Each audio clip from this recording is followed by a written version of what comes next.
Hello and welcome to our final lecture on chemical reactions and equations. Picking up from where we left in our previous lecture, we will now discuss the various types of chemical reactions. So let's dive in. Our first reaction type is combination.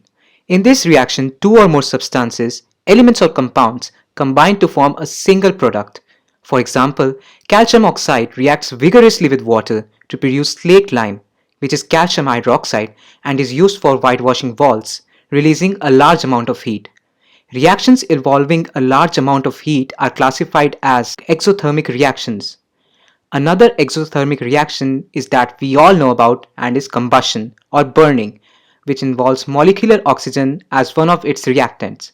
We often observe combustion in our daily lives, such as respiration, burning of coal or any other fuel, burning of stubble matter, which is one of the major causes of air pollution in the parts of North India, and other such processes.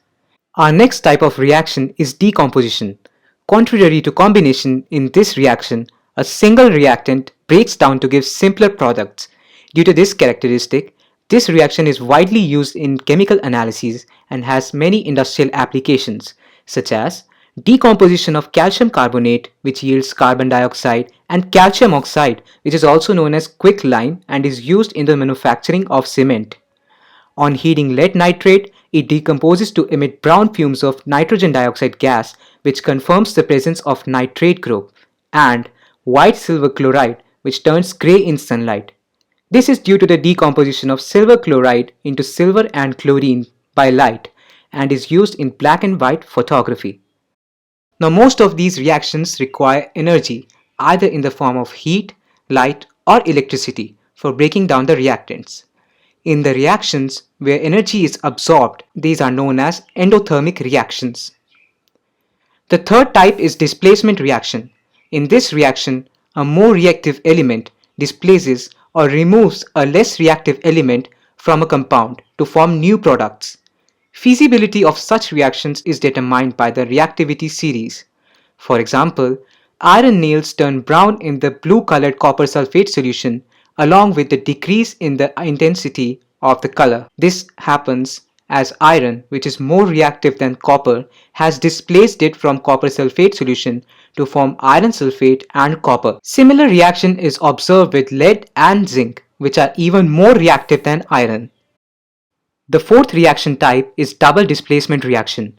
A double displacement reaction involves exchange of ions between the reactants. Such reactions often produce a precipitate and are known as precipitation reactions. These reactions are also used for chemical analyses since they give colored precipitates.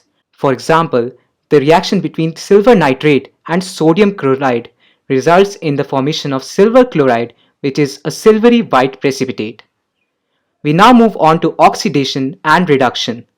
A chemical substance is said to be oxidized if it gains oxygen and the reaction is called oxidation. For example, iron is oxidized to ferric oxide while copper is oxidized to cuprous oxide. On the other hand, if a substance loses oxygen, it is said to be reduced while the reaction is known as reduction.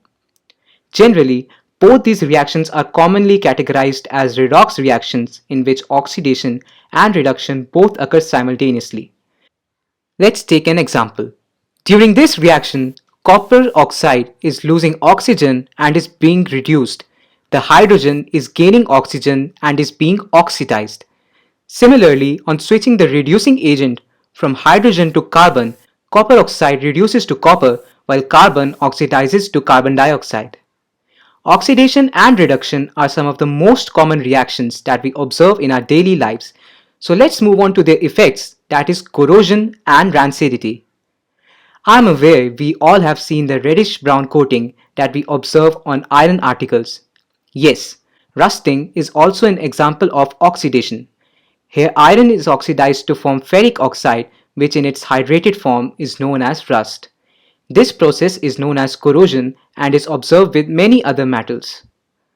Another effect that we observe is rancidity. When food items are oxidized, they become rancid and the smell and taste change.